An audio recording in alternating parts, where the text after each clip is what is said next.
We're your Trauma dumpsters. And this is a safe space for your trauma because we're all a little unhealed here. Today, you're hanging out with Casey and Brittany. Let's get into it.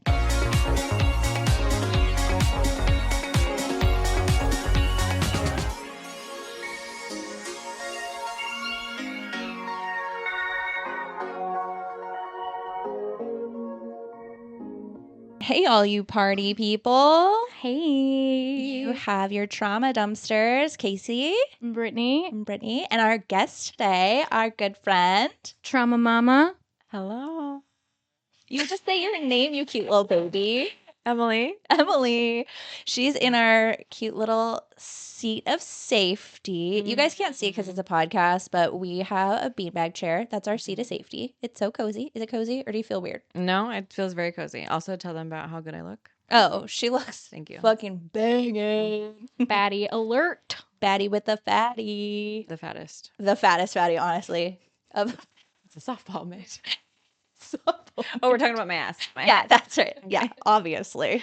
Okay, so we start all of our podcasts, all three of them, that this is now our third one, but we have to know, what are your top 3 coping mechanisms for trauma or stress, or, just top 3 coping mechanisms?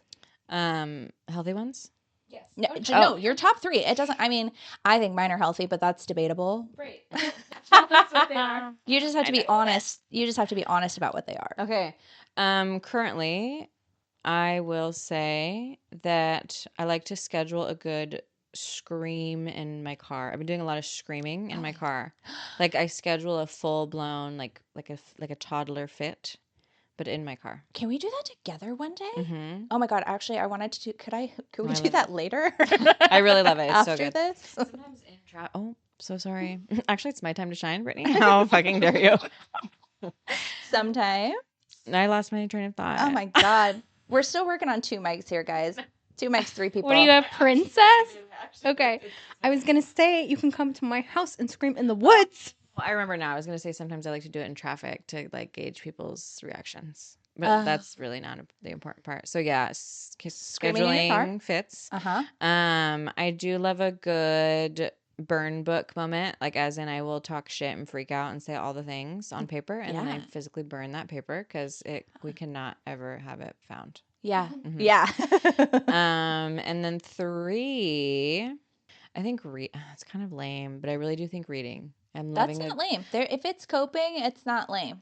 Yeah. Nothing about you is lame. That's true. I love a good book. Give me a good smutty, freaky, nasty something, or horror. I want to be afraid. You like the horrors and the horror. Mm-hmm. Yeah, I love it. Why do you think you like horror so much? Okay, Paul. Paul's my therapist. Shout out. Hey, Paul. I won't say your last name. Counseling. Hey, Paul. Hey. Why do I like horror? Because it's a controlled sense of fear, and I know I'm going to be afraid, and I know that it's going to end, and so I like it. And I say, give me that adrenaline rush, because then the movie's over and I can leave. Trauma Mama. Trauma Mama. I love it. I love it. I love it. So, you have an array of trauma, which we love. We don't love that for you. Yeah. We love all the things about you. Why don't we just dive into do you want to dive into childhood trauma? Where do you want to start? I have some very specific targeted questions, and I just need to say, first of all, these 2 ladies are my faves because, number 1, I talked to Casey on Marco, and I talked to Emily on Snapchat, and my favorite thing are the snaps and Marcos I get where you guys are driving and not paying attention to the camera because that would be distracted, right. But it's recording and y'all are driving and you're going over speed bumps and I'm stationary and I just see your dashboard items flowing and your hair flipping and that just really describes our friendship, and I just wanted to open with that. And then the other thing I love about both of you is that I have been able to watch you both learn to set boundaries. But some of us are still learning how to enforce boundaries. So let's talk about that, Emily. Wow. What specific? So why do you? So many. So how far do you feel you've come in setting boundaries, and what's it going to take to enforce them? And why do we sometimes not want to enforce them? Tell the class. You've already reached it. You've reached the epiphany. Let's tell the class. Okay, class. Well, voice crack. Boundaries. Which ones? Where? How have I grown? That was your first question. You're gonna have to remind me. It was a lot all at once, and now I'm scared. I'm gonna leave this room. I'm gonna drive away. Fuck you guys. I'm just kidding. I'm just kidding. Just kidding. If you hear the door slam. Have I come a long way? Have I come a long way with boundaries and limits? I think, yeah. I think yes, actually. There's been a few instances where I've been able to stand up for myself in ways that I was not before. I think sobriety has a huge thing to do with that from drugs. But I still have a long way to go, I'm realizing. A boundary and then maintaining that boundary. I think I can set a boundary now, but then it's like standing on the boundary is more so the scary part. That is the hardest part. I have been somebody in my life that I could, especially with particular family members, I've always been able to set a boundary, but it's honestly only been in the last couple of years that I've actually held a boundary. It's really fucking hard to hold a boundary. And I say, like, I draw hard lines, and not because it's like, this is the line and don't cross it. I say I draw hard lines because it's actually incredibly hard for me to hold that line. Like, it's like, if I'm drawing a boundary and I'm struggling to keep it, it's because I love that person. I'm a double Cancer, you know? And so I say it's a hard line, it's a hard boundary because it's so hard for me to keep it, but I do it because I know that I have to. Like, for my mental health, for me, I've had to do it not just for myself, but I have to do it for my kid, right? Like, I have that motivation of, like, I have to stay mentally healthy. I have to keep some sort of peace. I have to keep boundaries. I can't let these people occupy my life and my time because I have to do something different for my kid. So that is I think that it would be much harder for me to do if I didn't have that. But it is so hard to hold a boundary. Mm-hmm. Do you think that you find it hard to hold boundaries just with people that you care about, or just people in general? No, I think if I don't have like a history with someone, like a past, I think it's people I care about. If I really don't like someone or fuck with somebody, I don't get out of my face. I don't care. However, when it comes to, I think more like, and this is so ick, but I'm going to be honest. I think it's like romantic relationships is my hardest. Gross. Yeah. Brittany had a thought. No, I think because you're a fixer, right? And you want to fix people. And then if you have a finality with them, it means you haven't fixed them. You're not going to be there if they need help. I think that for sure. I think it's I won't be there if they need help is a big one. But also, I'm going to be honest, I low key miss chaos. And I think another big part of it is if I actually say goodbye to some of these people that I know if I ever hit rock bottom or if I go cuckoo and I want to like relapse or I want to go crazy, I don't have anybody in my life currently that will allow that to happen. Okay? Yeah. I was going to say that like craving of chaos, that's a very addict like trait and mentality. Like, I don't want to say bye because what if I want to burn it down and buy a bag? Then I know all these people are there. I think that's one part of it. Because you know these two bitches in this room won't let me. Won't let you fucking do that. No. Chaos. But then yes, I think that I also have like just this wild fear that we're unpacking. We're going to therapy. Also add that to my coping list. Remove books, add therapy. Yeah. I think that in addition to missing chaos, it's also I have this huge fear of losing people, whether they are good for me or not. I just think like the loss has been more heavy than not. What do you? I mean, I could make assumptions, but what do you think? We can touch on the subject of like grief in the very specific part that I know of, or we can like, do you think that it's because of that scenario, or do you think it's like loss from when you were younger? I think it's a lot because I struggled with it. When I was in my abusive relationship for a really long time, like and there's also so many things as to why that could have been hard. But even though I knew that in the end, even like within the last couple of years, it was hard for me to block that person, and we haven't been together forever. And I think it's no, actually. Yeah, it was before the grief and loss, because I originally thought that it was when my niece died that like Yeah. all these things felt so much more extreme, but I don't think that's the case. I think there's got to be something else, because this has been like a pattern for a long time. I think that losing her like made some things feel a little bit bigger. I think Yeah. it for sure, but I think like the fear of loss or abandonment's been there for a while. Yeah. For sure. So let's talk about your mom and dad. Speaking of the root cause. The root cause. This is a root cause analysis, and we already know the answers. Yeah. What do you want to know? So the lore is long. The lore is long. Okay, so your parents are separated or divorced. Mhm. They've been divorced since how old were you? Praise Jesus. Just Praise kidding. Or Satan or whoever. Or praise Whatever base God. I don't the care. moon, God, whatever, universe. How old was I? Yeah. I was out of the house. So. Oh, so they were together like all of your childhood. But I mean, out of the house at what age? Like for some people, out of the house is 27. Oh, right. Oh yeah, I did. I was out of the house young. So when did they get divorced? My brother was 15, 16. Okay, so then you were definitely like out of high school then. By the time they got divorced, your Yes. parents. Yes. Okay. Guys, we're still dealing with like a technical difficulty. Just took us 0 to 100. We're back on. And speaking of the worst trauma of your life, and go. I'm just kidding. Was the moment being put on the spot after we just spent like That wasn't the worst one. No, not even close. There's so many good ones, you guys. I hope Brittany brings up a few. Okay. So your parents though, they stayed married through all of like your childhood.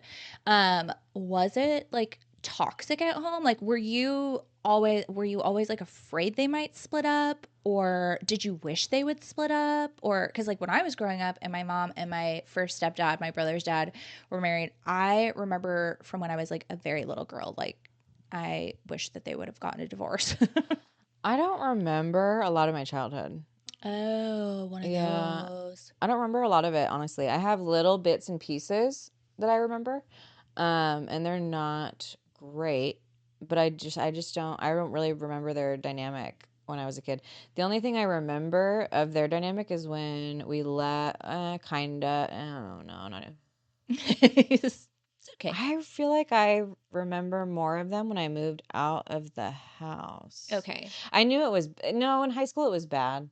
In high school it was bad. When I was in high school, when I was like 15, I remember more, and it wasn't good in the home. They would fight a lot, but I was like their therapist, so they would like fight, but then they would come to me with all of their problems. So I knew that they would split, but I was kind of, it was like, I felt like they were more like friends and they weren't really parents. So for me, it wasn't like, oh no, my parents are gonna split, my world's over. It was more like, these two people are toxic for each other and they should probably break up. Yeah, it's hard when your parents make you their therapist. Yeah. And like being besties, and it's like it took me like 35 years, give or take, to be like, oh, it wasn't great that I was my mother's best friend. That was actually insanely damaging. Yeah. For me to do that.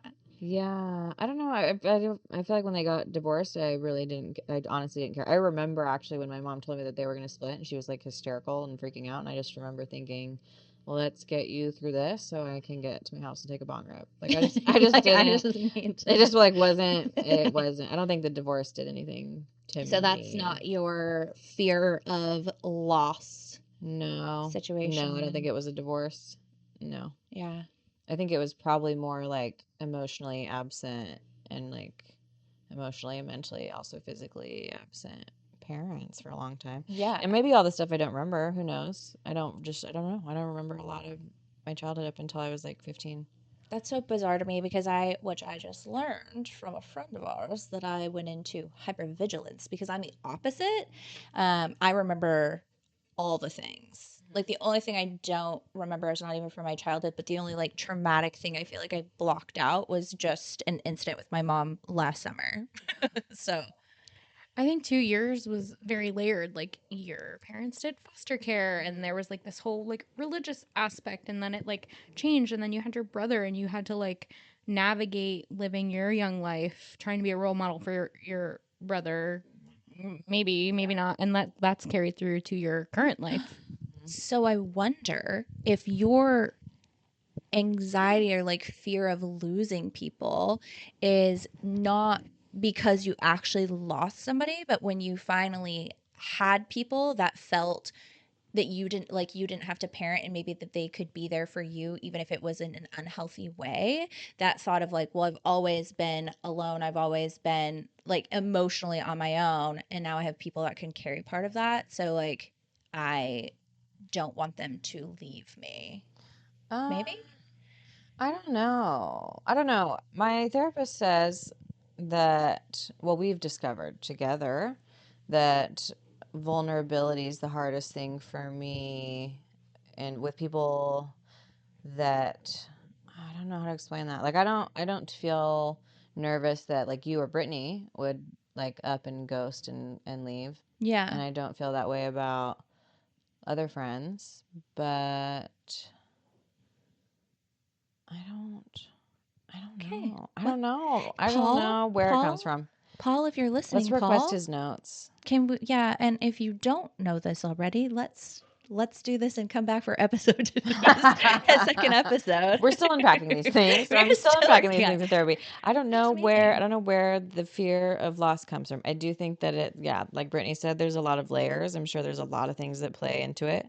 Yeah, I mean, it could be so much. Like growing up, I had a lot of siblings, and then the siblings would like get taken away all the time or go back to homes. Yeah. There was just a lot of instability, in a lot of different ways. So I'm sure that plays into it. I'm sure like having emotionally whatever unavailable parents plays into it. Yeah. Addiction. I mean, there's just so much. Like I would imagine probably a lot. Yeah, I would imagine that like if you had siblings in foster care and you built relationships with them, especially if your parents were like emotionally unavailable and like whatever, like that would I mean, whether like maybe subconsciously Yeah. that's a layer of it. I feel like I spent most of my I was usually in other foster homes.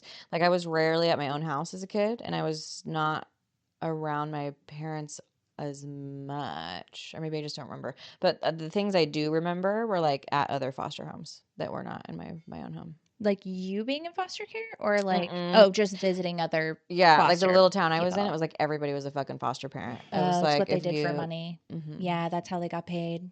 Yeah. Mm-hmm. Yeah, and it was also pushed by the church. Like the church, their church kind of ruled the town, and so whatever the church said goes. And so the church was like, we all need to foster, and well, because they needed to have money to bring in for tithes and offerings. yeah. So My God, what we do. Yeah. Yes. And like, what did you do with those tithes and offerings? That's what I want to know. That's my question. Snorted it up their nose and put it up their buttholes. OnlyFans memberships. And I hope that those women made all the money. Yeah. Did you see that article about the girl who started OnlyFans? How her ex-priest who like excommunicated her is her top contributor. Did you see that? No. I know we don't like talk about current events and stuff like that, but we're all full of political rage, and I just had to jump that in there because of course. Let's not talk about it, but let's talk about it. Okay, you got the tea. You ask a question or two. Well, I think that I'm interested now how that going back to like that craving of chaos. How do you think that translates into your life now in more healthy ways? Because I have some thoughts. How about your new? Okay, so your little like still craving chaos a little bit. Maybe one of the reasons why you can't enforce your boundaries. How do you think you're meeting that need of creating a little bit of chaos in healthy ways? Because I have some thoughts. Okay. You recently started jujitsu. Yes. I hope nobody at the gym hears that. I will be bullied endlessly. Yeah. What do I do in healthy ways to maintain the I mean, I'm maintaining some forms of chaos, and I don't know if it's all the healthiest. Right. Well, because I don't think chaos is ever actually healthy. Just because you need it and you crave it, it's not healthy need and craving. But I think that most of my uncomfortability is in being healthy. I think that's the hardest part of it all. That is the ickiest part. Yeah, when things are quiet and going really well and everything's beautiful and awesome, I think time for time to throw a wrench in something. But I haven't really done that in a while, actually. I mean, we're so proud of you. I still make questionable decisions at times, and I don't know if that will ever go away. It's just who I am. Yeah. The patchwork tattoos. And the Carhartt beanie. Elder millennials unite. Yeah. So, shit, Britt. What am I doing healthy? What do I do healthy? I mean, I think you should now plug 75 healing. What are some lessons that you teach people? Oh, well, as most therapists in training and counselors, I love to not practice what I preach. So I don't do all the things that I talk about, but I'm also honest about that on my social media. So at least there's that. I think that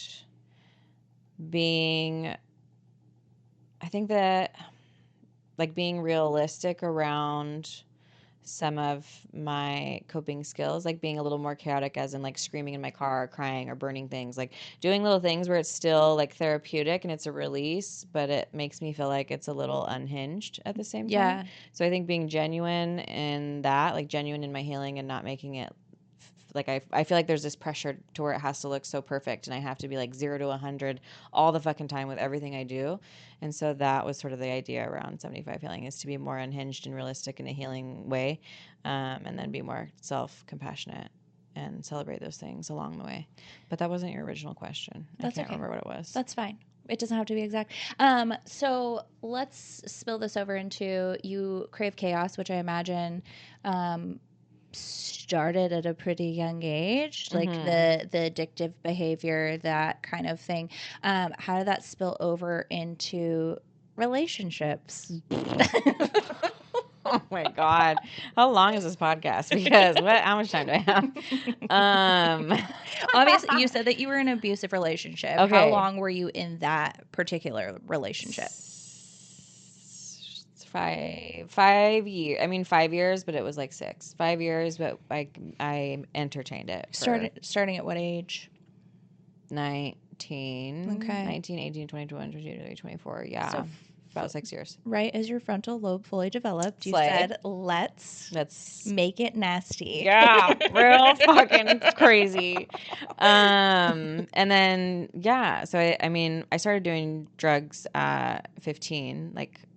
So I started before him, but then he introduced me to what then became my drug of choice. So our relationship was like drugs and then violence and all the things that usually come along with it. Yeah. Mm-hmm. Yeah. And then you cut that off about 6 years in. Yeah. Jesus. And then did you like go into other long-term relationships, or did you just continue to like dive into chaos, or like... Oh, for sure the chaos was not over. No. I ended that, and then I got with quite a few losers after that, to be completely honest. Yeah. I don't remember all of them. I know Brittany does. I'm like, there's something I'm forgetting. There's someone I'm forgetting. There's somebody. No, the chaos continued. The chaos continued until I got off drugs, honestly. Yeah. Like, I think that one, I wasn't healed from that long-term like abusive relationship, and so I was like continuing to seek that out in everything. Like I was trying to replay it almost with other people. So I would do that a lot, and then as we do that are using drugs, very textbook of you. Yeah. Very textbook of you. We don't want to suffer alone, so I wanted to make sure the people that I'm going after are going to not be like, oh, you have a problem, you should slow down. They're going to say, let's get another bag, let's go to the bar. Yeah. So for sure, more chaos. And then you lost your niece, and you can say, don't go there if that's not where we're going to go, which I imagine contributed to wanting to stay in that spiral and not feel things and not be present and self-destruct. addict? Is that a safe assumption? No, that's for sure. I think when the loss had happened, like my immediate response was going like, let's take my addiction and all these things and make them 1,000 times worse. Yeah. Right? Because I hadn't developed any like healthy coping. I had no boundaries. I had no limits. I was still using drugs. I was not in a healthy relationship. So it's like nothing really had nothing had changed except for like the house and I don't know. Yeah. Nothing. You know what I mean? Like I was just repeating the same shit. So, when she died, I got much heavier into drugs, and I was just on like a self-destruction for a little bit. It didn't last forever, thank God. Yeah. But then once I was like, okay, well, I'm not going to do this anymore. I would like to stay alive. So I then stopped hard drugs. Later, I stopped alcohol, and then I was just smoking weed for a while. Yeah. And then that turned into binge eating, but that's neither here nor there. Whatever. So, it's giving addict, but yeah. I have a friend who is also an addict, and I witnessed that with her as well. It went from drugs to alcohol to food to literally just like anything, everything, chaos. Yeah. So it's how, like I said, how textbook. Yeah. Thank you. Yeah. Well, let's talk about. Do you want to talk about any more of the crazy relationship stuff? No, but I do think like we were able to witness your rock bottom and watch you crawl out of it, which was really cool. And I think too, like throughout that, like when you were binge eating, you gained some weight, and then that really sent you on a different tailspin, right? But now she's fucking slaying. She walked into my house and I was like, "Excuse me, Emily, where did you go?" Oh God! And then I walked behind her and I was like, "Oh, there's that ass." It is getting smaller, but that's neither here nor there. We don't need to talk about that. Yeah, so talk about it. You did this all on your own. Like you had support, but you clawed your way back up. Clawed it. Yeah, I think that hyper independent, like the independence. I wouldn't take back anything. Like I've been through so much and I wouldn't take any of it back because in a roundabout way, like it gave me the resiliency and the ability to push myself forward and do it by myself. Did I have to do it that way? No, because I had so much support and I could have reached out more. Yeah. But I think that like I don't love when people are like, "Oh, trauma made me stronger." That's not really what I'm trying to say. I don't like that either. No, trauma made you traumatized. But I think that like because of it, I've been so hyper independent for so long that I think that has helped me in some ways. Yeah, I can relate to that. Like, I think even though Brittany hasn't had the same level of trauma, I think we're both very hyper independent people. Like, she was a very independent child, and I, different type of. I've never dealt with addiction, but I've also been hyper independent. I've been on my own. Every decision I've made since I could say 14, but even before that, I was like 13 and packing up men's shit and telling my mom she better call the cops or I'll do, you know what I mean? Like I had to grow up very quickly, even when I was under the roof of a parent. And I think, if your parents were very absent, even if they were together and around, you probably had to have independence, even if you don't remember that. And I think it's incredibly hard for somebody who's been so independent since they were very young to ask for help. Could not be me. But at the end of the day, again, I tell people, I used to, my mother-in-law used to ask me like years and years ago, she'd be like, "Don't you wish that you just like had a different childhood and like a different life?" And I always said, no, like I'm not grateful for it. I'm not like, "Oh, I'm so happy all these people did these really fucked up things to me. I'm so grateful that they did that." But I don't, it has made me who I am. I think I'd be a very different person. I can't imagine what that version looked like. Maybe it would be healthier. Maybe I would still just be in the same spot that I'm at. Maybe I would be beyond that. But I have such an immense pride in myself and where I'm at and who I am and the things that I've built. Like, I don't know, like, do you also feel that way? Like, maybe you're not 100% everywhere you want to be, but like, do you hold, because you clawed your way out, like, do you hold like a amount of pride in yourself for doing that on your own? I don't think, not as much as maybe I could. Like sometimes when I hear other people's perceptions of me, or when they like, will say like, you've come so far, you've done this. I don't always see it that way. And I think some of it's like perfectionism. I'm way too hard on myself. Same. I think that definitely plays into things. I can't remember what you asked me. I blacked out. Are you just asking if you have like a level of pride in yourself for getting yourself to where you're at? Like, are you proud of you? Oh, yeah. Every day. For sure. I mean, I'm definitely proud of me. And I think that like the ability to move past that and then do continuing school. I applied to a master's program. Like that's huge. Like I'm doing things that I never thought that I would, for sure. And I think that's cool to look back and be like, wow, we went from like snorting coke off of toilet seats and and breastfeeding grown men to snorting coke off toilet seats and breastfeeding grown men. To not doing hard drugs and going to therapy and embracing the imperfectness of healing, but also getting to be a counselor is crazy. Like that's wild. I can't believe that I'm in this place. So yeah, I am proud of where I'm at today, but I don't think that maybe I celebrate myself as much as I could. I think you should. Yeah. Celebrate you more.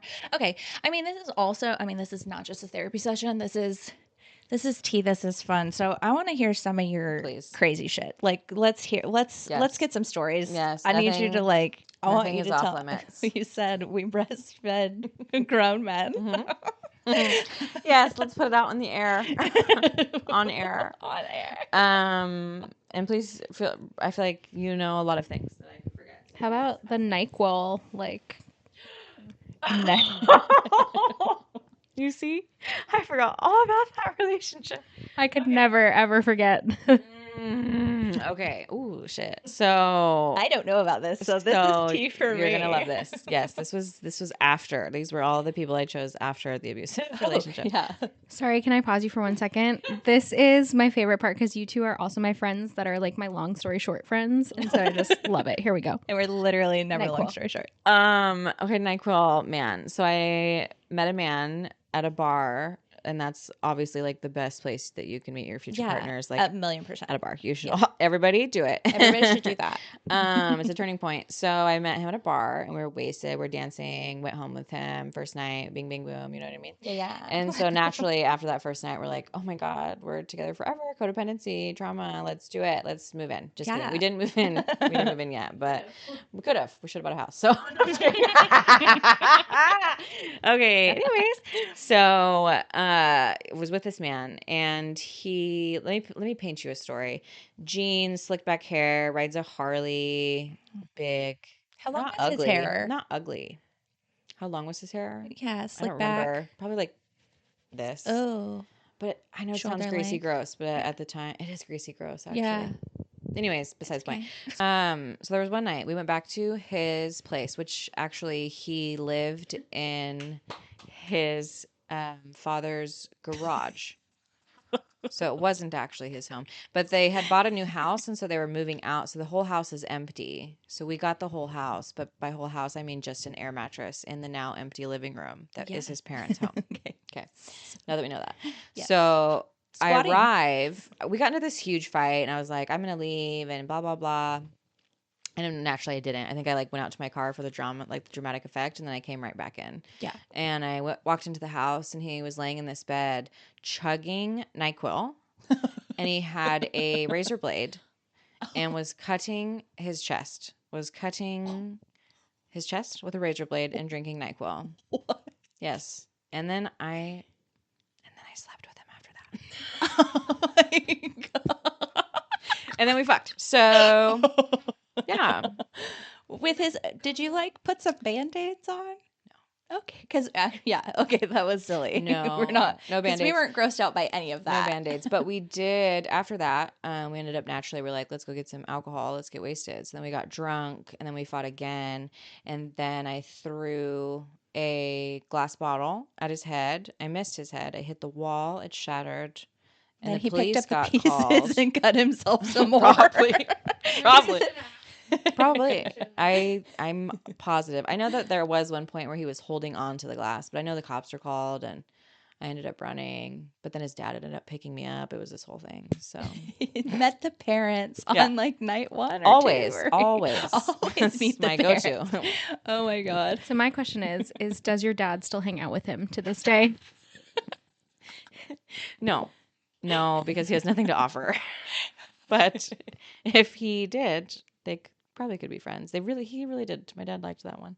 But he stays friends with exes. Oh, also, really quickly, the same individual. It turns out once we ended, I continued to stalk as any healthy person does. Yes. And he had a child on the way the entire time. And the second we split, I don't even know, back with. They might have never ended, but all of a sudden his old Instagram was his baby and this woman. Does she know he chugs NyQuil and cuts his fucking chest? She has to. I don't think like, there's any hiding that. Yeah. Kind of crazy. He's like, oh no, I wrecked my motorcycle and got these slices on my titties. So crazy. And of all the places, I don't know. I just don't understand. Of all the places. Just laying there like that. Oh my God. Yeah. Oh my God. Okay, I need more. This is my drug. This is my drug. Okay, let me think. I mean, I remember like rock bottom K-hole night. Do that. Okay. Okay.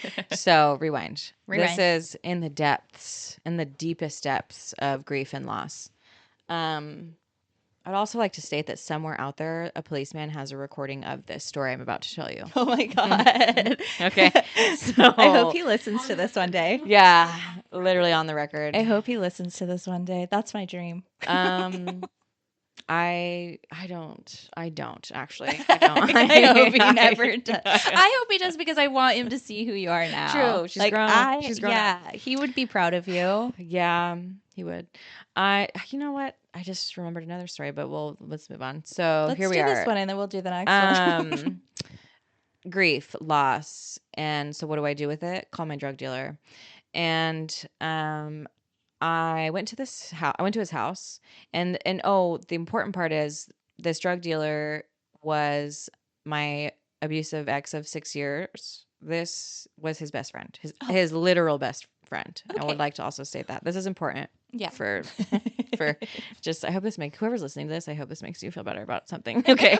So we're all about honesty here. I'm protected under 42 CFR, so legally, no one can repeat this. Yeah. Except for everyone that's on a podcast. Okay. I go to this drug dealer's house, and naturally we start with coke and ecstasy. So we're doing coke, ecstasy. I do remember there's tequila. How funny, I have no childhood memories, but I could tell you exactly the drugs and the alcohol that was in the room. That's because some shit happened in your childhood that you can't remember. There must have. Yeah. Yeah. And so I'm in this house. We're all doing drugs. We're drinking. And then at one point, the house clears, and it's me and this drug dealer. And it's funny because we were actually just celebrating his release from prison. He just got out of prison. And that's why we all ended up even coming, like everyone else that ended up there. It was the whole friend group. It was my ex's entire friend group. Let's do that. But not your ex. No. Why didn't he get the invite? No. So he was in jail? So no, he wasn't. He was probably running away from the police on a 4-wheeler. That is real. That is a real story. Okay. Don't doubt it. So naturally, as one does, we sleep with our drug dealers around here to get more drugs. So he was playing this music video, trash, but I didn't care because there was white powder on the nightstand. And I'd never done I just lied to you. I have done ketamine before. Whatever, it doesn't matter. There's ketamine, and I said, yes, I would love to do that. And so I will just tell you that I did ketamine. There was music playing in the background, and then we both decided to get into his closet. And there was two, don't ask me how, but there was 2 matching velvet dresses, red velvet dresses.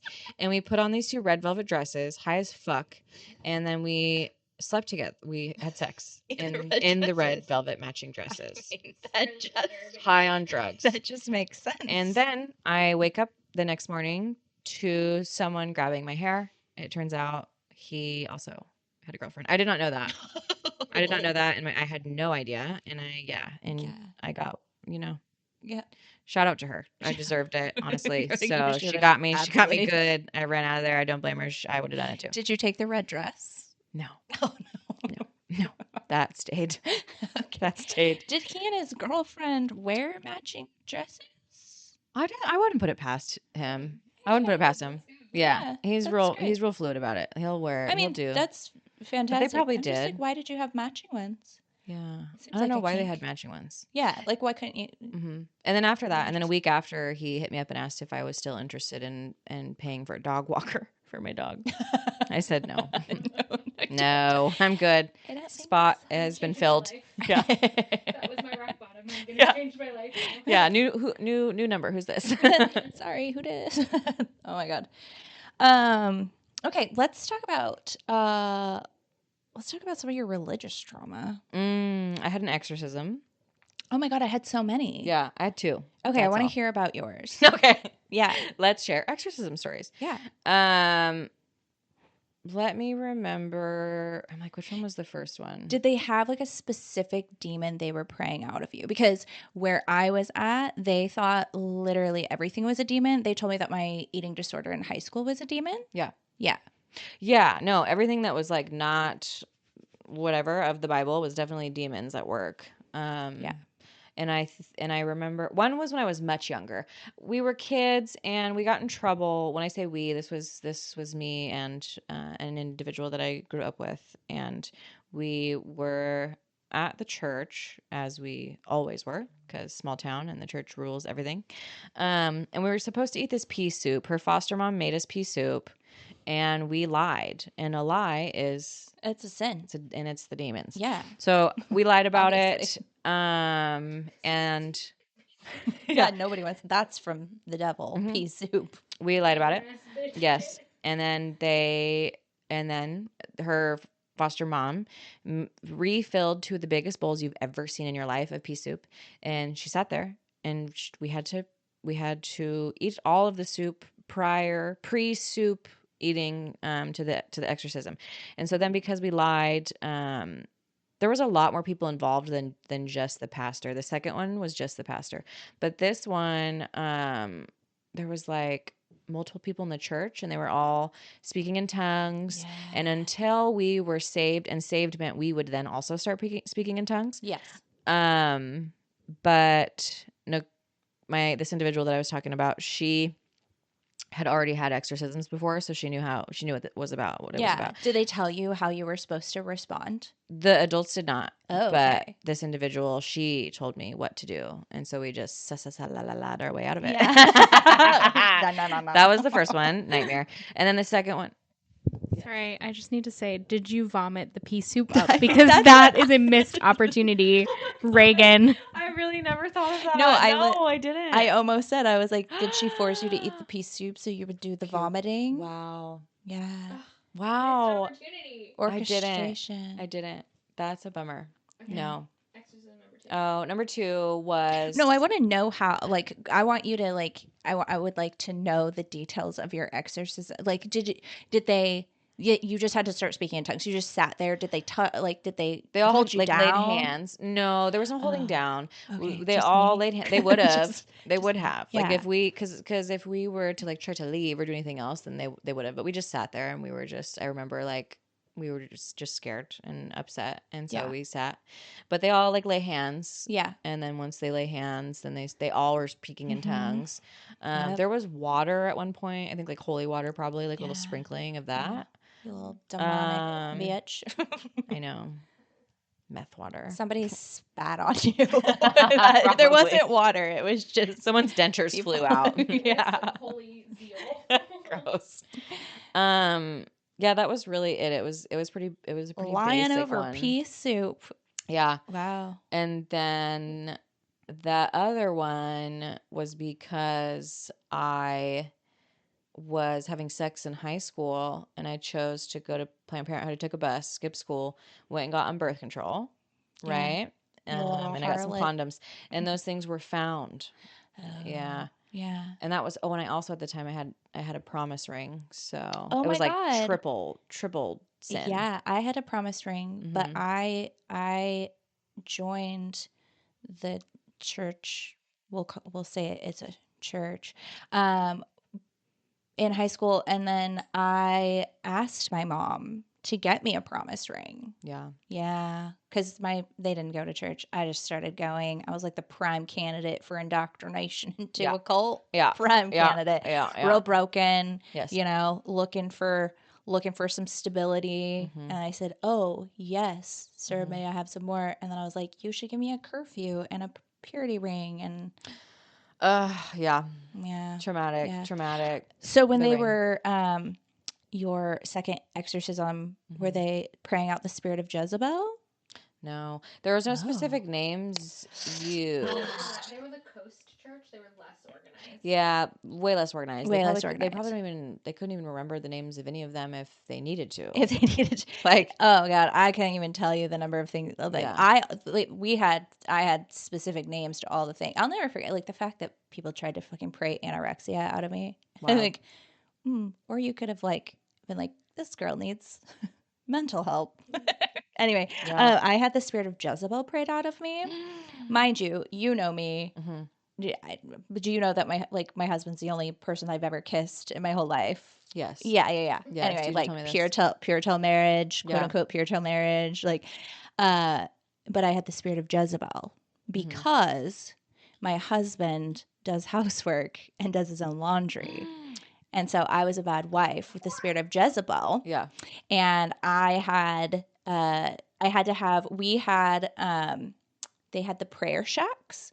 So out by the pastor's house was the church office, which was his like first house, like this little house. And then there were 2 sheds that were converted with like power and like little cadet heaters and stuff. And they were the prayer sheds. And I'd have to go into these sheds with the male pastors, just them. They would have like one other female come in, usually like my best friend or like one of my other close friends.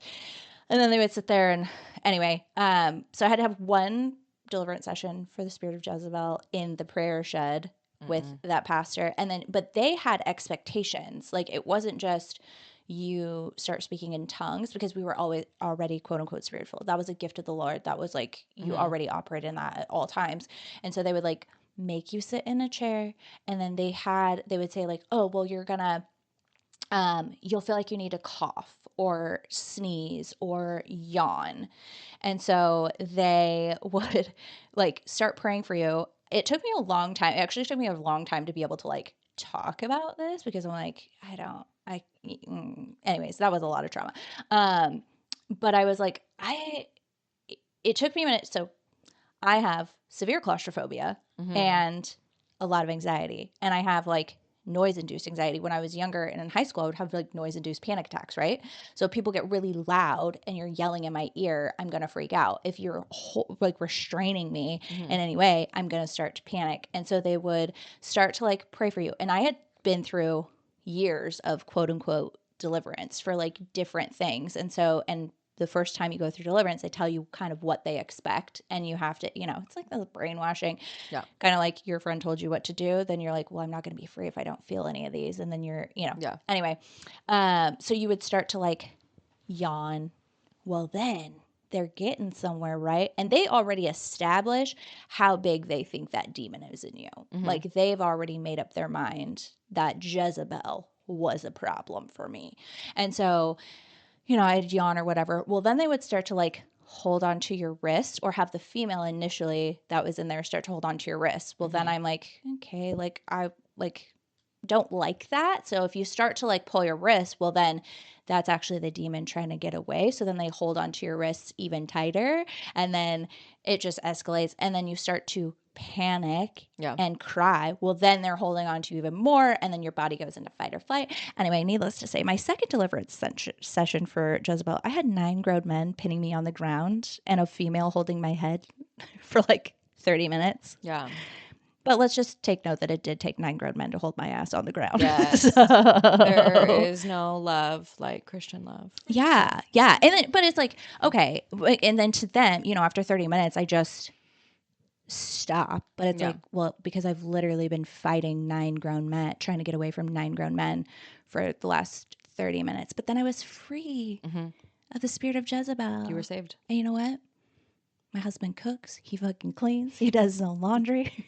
He probably pulls more weight in, like, I mean, he cooks way more than I do. So you know what?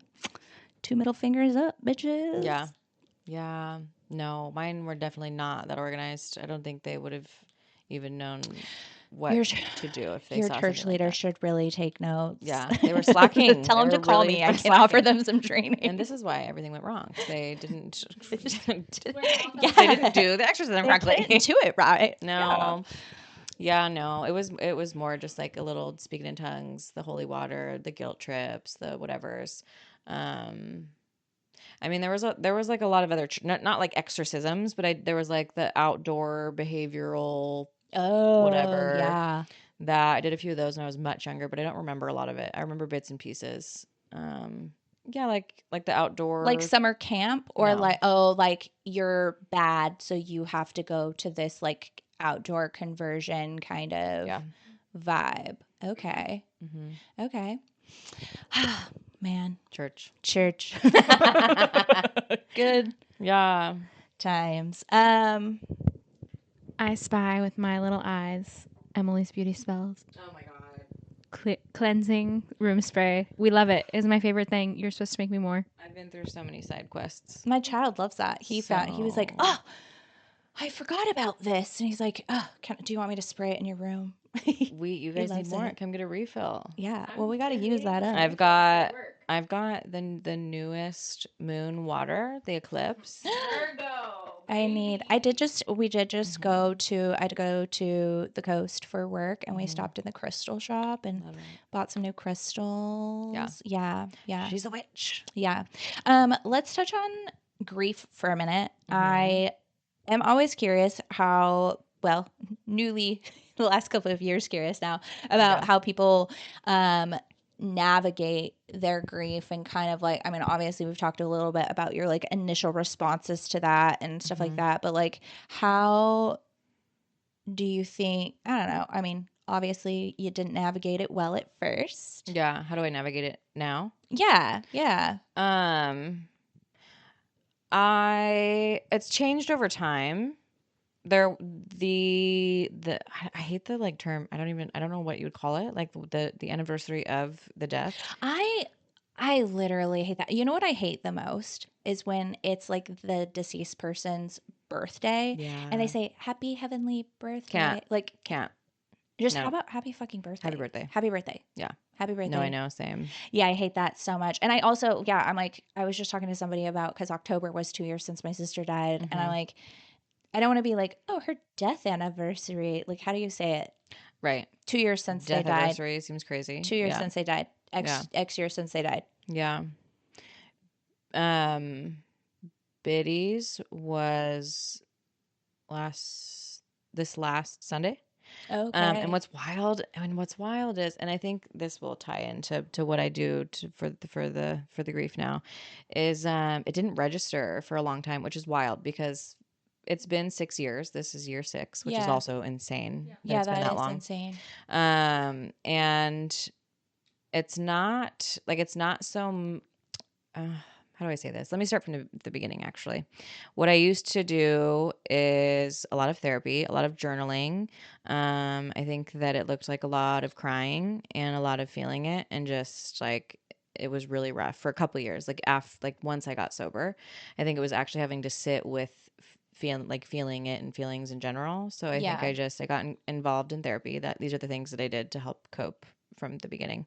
So a lot of therapy, stuff like that, like the usual, like you're grieving, we're crying, we're feeling the things. Yeah. And then I think more now what I really enjoy is getting to talk about her. Like that feel, because I couldn't even like say her name years ago. Yeah. And now I love to be able to tell people about her. So my partner, I'd never really talked to him about any of it, actually. And then this last Sunday was the day that she passed, and her mom reached out to me and was just asking how I was doing, and I felt bad because I like it didn't even process in my brain. Yeah. And so I was kind of brief in my response and checked in or whatever, and then my partner noticed like that my mood had kind of shifted a little bit, and I was like, you know what today is? I was like, this is whatever. And so getting to talk about her is something that's been nice, and I got to tell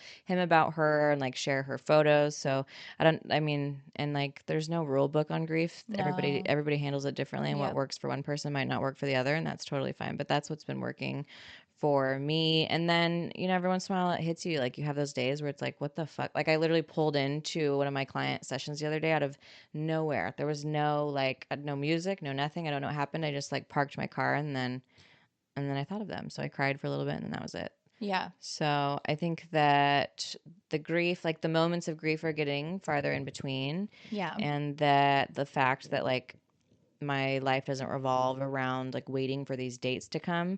Like for a second I was like, shit, should I feel guilty that I like had this moment where I almost forgot? But it's like, no, because I'm never going to forget. And it's okay now that I'm in this place where like these anniversaries don't run my life. Right. Yeah. I don't, yeah. You're not forgetting her. Yeah.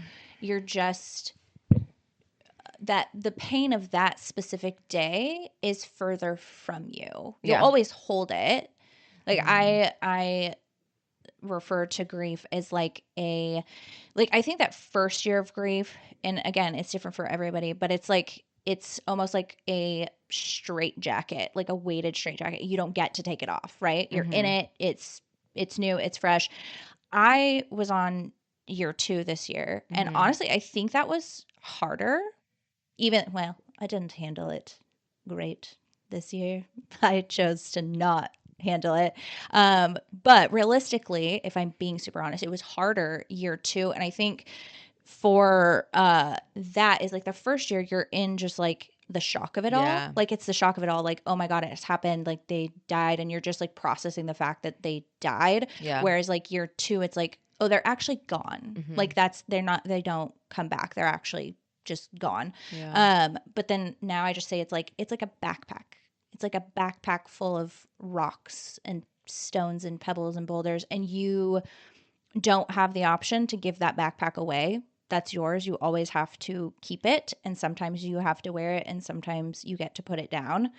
And I think that's yours forever, right? But you just don't have to wear it as much, or you've strengthened your legs, you've strengthened your back because you've worn it for so long. So it doesn't feel as heavy. Some days you just feel it a little bit more. Yeah. Oh, I will add to this also. When she first passed away, I had a nightmare shrine. Like I literally had like that whole wall. Oh my God, I know you guys remember that. That was a wild time.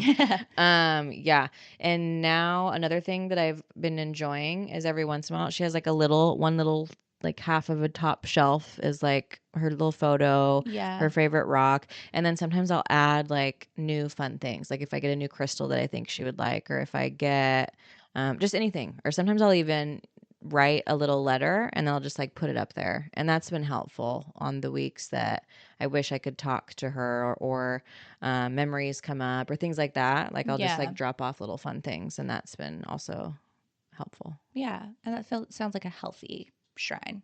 Yes. My sister, I don't have anything of hers, but I now have crystals because I started buying them after she died, and I got weird, but like good weird.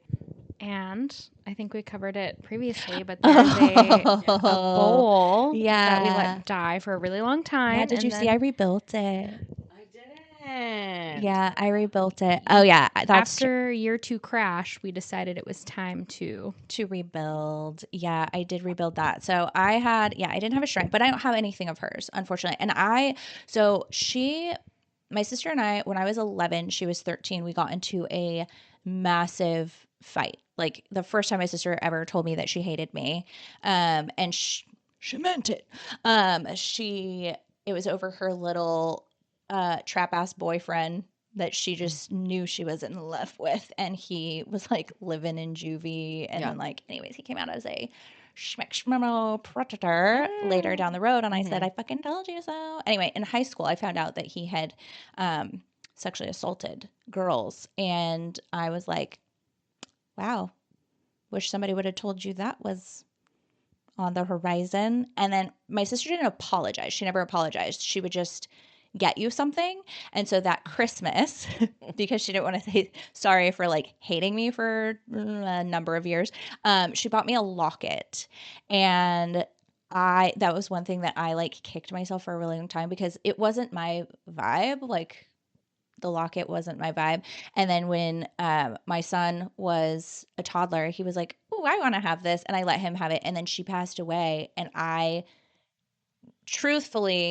still hope to come across. It's gone. It's absolutely gone. But I've looked for it so many times. But that would have been like the only thing I think I had from her. And so then I was gifted the terrarium on the day that she died. And then it died. And I said, sister vibes for sure. And then people were like, you can rebuild this. And I'm like, I can't do that. Yeah. Yeah. So I've got crystals. I've got my terrarium. I did start, you don't know this. You know that I bought coloring things, but I did get that. I've started like coloring because that was her thing. She colored until she couldn't hold a pen anymore. And so that was part of my healing. I wanted it, one, to stop doom scrolling, two, because it's a healing thing. Okay, now I know what to buy you. Look at me. I like the little spooky coloring books. Anyway, yeah. So, well, this has been fantastic. Yes. I love you. And I love you. And I love you. I love you both. My little Marco Polo Snapchat Zoomy drive-in queens. Tell me everything. And I'm really fucking proud of you, dude. Yeah. Like, really fucking proud of you. Like, Yeah. so much. I know you don't like it. I know you don't like it, but I am. Anyway, thanks, guys, Thank you. tuning in to Drama Dumpsters. And let us know if you want this fine lady back for a part 2. The baddie with the fatty. She's got stories on stories. I think we should have you back, If anyone wants a episode 2 just dedicated to ex horror stories, really? I will literally prepare it. I will prepare all the years of it all. There's so much more. We're doing it. It's happening. We have to. So, okay. All right. Love you both. Bye. Bye.